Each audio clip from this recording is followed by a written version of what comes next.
Quando abbiamo l'impressione di capire esattamente che cosa una persona stia pensando, provando, diciamo che glielo leggiamo in faccia, o che è un libro aperto. Oggi voglio parlarvi di empatia, quella nostra abilità di entrare in profonda connessione con gli altri, e in questo modo di capirci meglio e di ridurre la eventuale conflittualità che ci può dividere, separare e complicarci moltissimo la vita.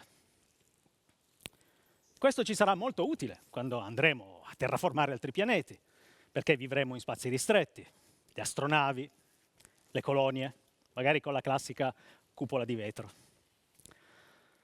Però la verità è che questa competenza ci è molto utile anche qui, su questo pianeta, nella vita di tutti i giorni, in casa, con i familiari, con gli amici, e naturalmente con gli estranei. Pensate ai social, ai conflitti, pensate ai luoghi di lavoro. A proposito di lavoro, io ne faccio uno un po' particolare. Sono un ghostwriter, uno scrittore fantasma. Fantasma perché scrivo libri a nome d'altri, che poi li firmano. Però per fare questo lavoro nella maniera più onesta possibile, io devo e voglio immedesimarmi moltissimo in queste persone. Voglio entrare nei loro schemi mentali, voglio iniziare a pensare come loro, a provare quello che loro provano, a vedere il mondo con i loro occhi, dissolvere il mio ego. Devo fare questo, diventare quelle persone. Devo fare un passo indietro, il classico passo indietro. Quando ero un adolescente, io ero in conflitto con tutti, come a volte succede. Ero in conflitto con i miei genitori, naturalmente, con gli insegnanti, non ne parliamo. Ero in conflitto con tutti gli adulti, col mondo, perché ero in conflitto con me stesso. Cioè con tutti quegli impulsi, quelle emozioni, tantissime, quelle contraddizioni. Ero un groviglio di contraddizioni. E quindi pensavo, ma io sono strano, sono troppo strano. E mi chiedevo, ma che posto mai potrò trovare in questo mondo che non capisco? E allora cercavo un riparo, un rifugio. E ne trovai uno. Cominciai a infilare il naso in mezzo ai libri. Storie. Leggevo tantissimi romanzi, racconti. Mi perdevo in queste storie meravigliose, ambientate in questo mondo, in altri mondi. Ma c'era un tipo di storie, che una in particolare, che mi colpì molto. Erano quelle storie che avevano per protagonisti dei personaggi che erano più di personaggi. Erano descritti così bene, così dettagliatamente, in maniera così realistica, che erano persone.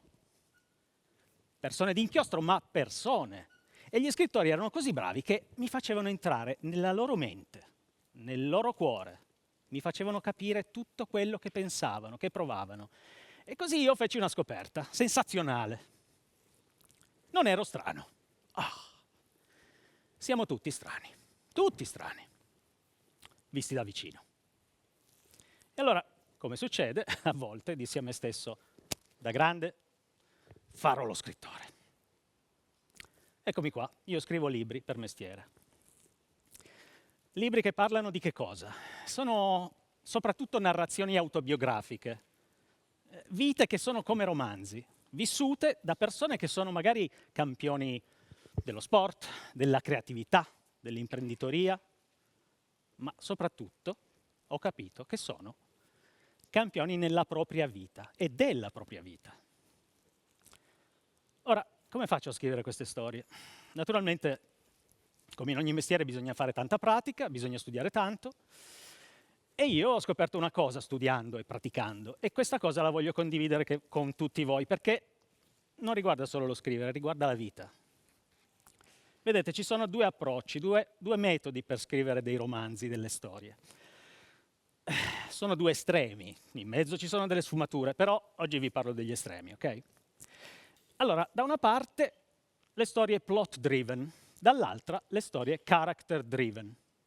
Plot driven vuol dire guidate dall'intreccio, character driven, guidate dal personaggio. Gli scrittori che scrivono storie plot driven, i più plot driven, sono quegli scrittori che sanno esattamente come andrà a finire la vicenda e sono interessati a che cosa? Al susseguirsi degli eventi, alle cose che succedono. Per questi scrittori i personaggi sono importanti elementi narrativi, ma non sono il fine, sono un mezzo per raccontare la storia e per farla succedere. Vi faccio degli esempi, magari li conoscete. Isaac Asimov, magnifico scrittore di fantascienza, intrecci mirabolanti, però i personaggi un po' piattini, pochino. Oppure un altro, Howard Phillips Lovecraft, magnifico scrittore dell'orrore, cosmico in particolare, però i suoi personaggi sono un po', a mio modo di vedere, tutti la replica dello stesso tipo umano. Personaggi che sono dei mezzi, non dei fini. Ora, dall'altra parte ci sono le storie e gli scrittori che naturalmente sono interessati, sì, alle storie, altrimenti non sarebbero scrittori, però sono character driven, si interessano in particolare dei personaggi. Magari non fanno neanche una scaletta, però creano personaggi così autentici, così veri, che poi magari, se non hanno la scaletta, questi personaggi, badate, succede, iniziano ad agire in modo imprevedibile, fanno un po' quello che vogliono e lo scrittore li segue. Vi faccio degli esempi. Stephen King è un grandissimo creatore di personaggi, grandissimo. J.D. Salinger ha scritto Il giovane Holden e se lo leggete poi non ve lo dimenticate più il giovane Holden, perché è una persona d'inchiostro. Questi personaggi sono il fine della storia.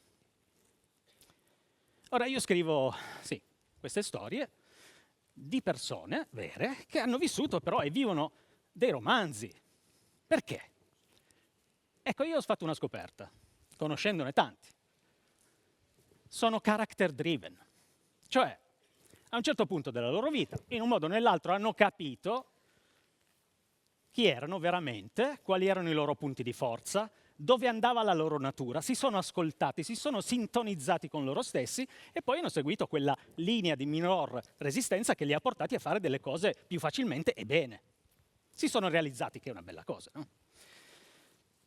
E come ci sono riusciti? Empatia.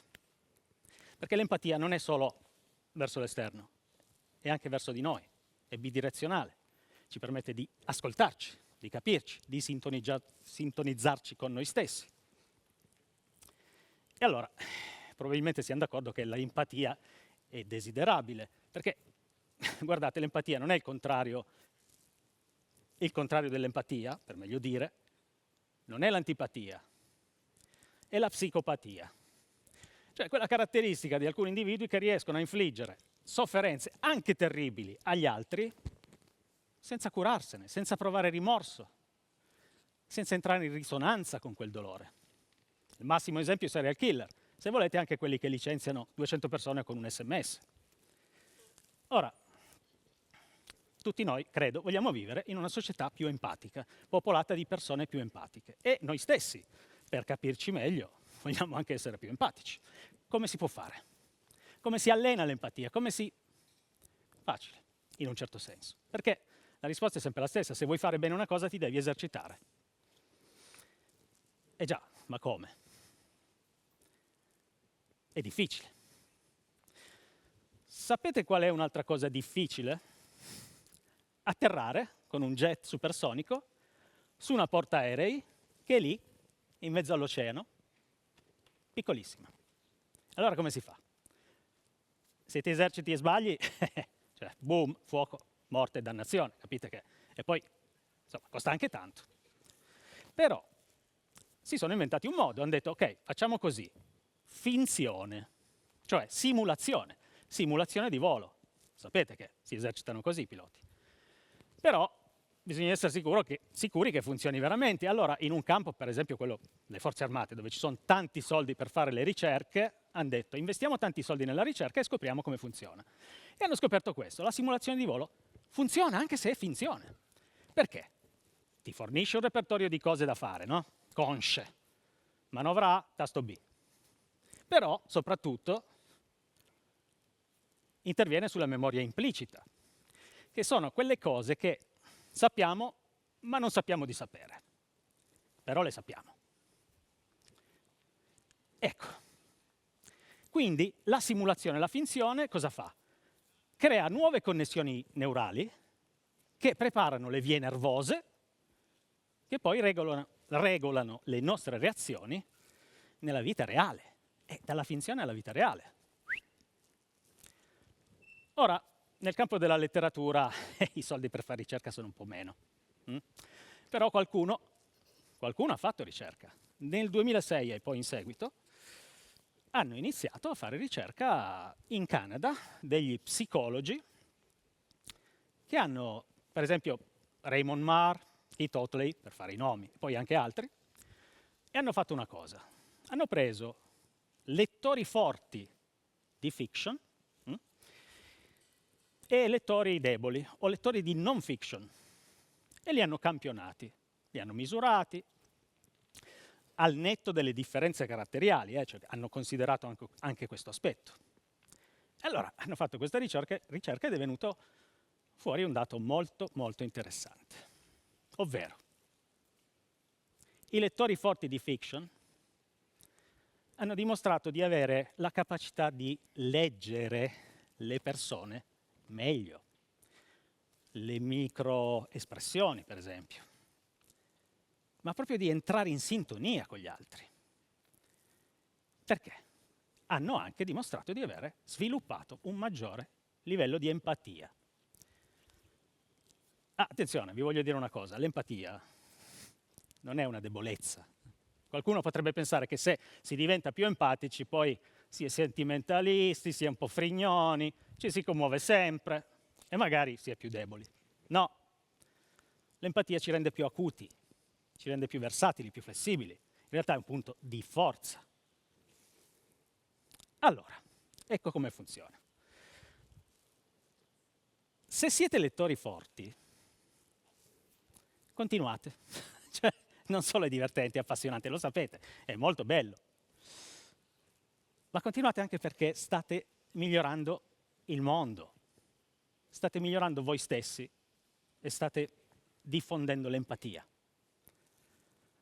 Se invece non siete abituati, non avete preso mai questo vizio, diciamo, questa abitudine.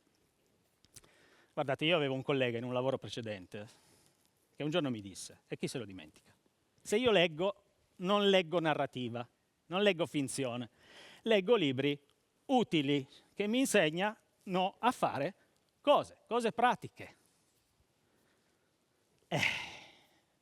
Solo che la narrativa, che è un dispositivo tecnologico molto sofisticato che abbiamo inventato quando ancora stavamo nelle caverne intorno al fuoco, in realtà ha una funzione molto pratica e ci insegna delle cose molto utili. È un simulatore di volo, capite? È un simulatore di volo della vita, delle relazioni e ci permette di imparare in maniera conscia e inconscia ad atterrare più morbidamente, a non schiantarci. E magari anche a volare bene, volare. Mark Twain ha scritto: quando ero giovane ricordavo tutto, che fosse successo oppure no. Quindi io voglio augurarvi buona lettura e buona vita. Le due cose non sono necessariamente distinte. Grazie.